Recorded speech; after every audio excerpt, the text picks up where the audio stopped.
work is called The Thing I'll Be Doing for the Rest of My Life. This was made for the Aichi Triennale in Nagoya last year and is a response to the tsunami there. And in this project is where a crowd of people pull a fishing trawler out of the water by hand. It's taken in procession through the streets of the city and then pushed. This photo here is the final phase of that work where this fishing trawler is being pushed into position. We made a film about that work as well.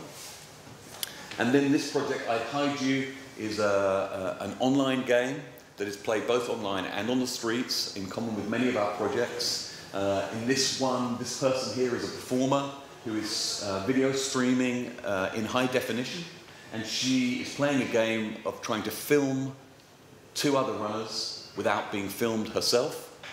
And online players, you can jump on board this video stream, and if you see one of the other runners in your shot, you click and you get a point if you manage to do that.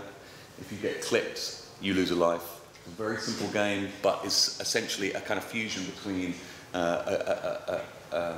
gameplay and a live transmission. So that's the kind of sort of spectrum of kinds of works that we're making.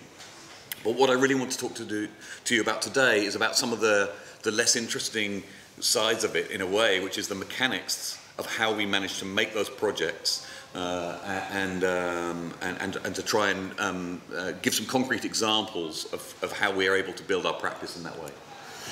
So, a piece of history, as you know, we were formed in 1991. All the way through the 1990s, if I earned more than £2,000 or £3,000 a year, that was a good year.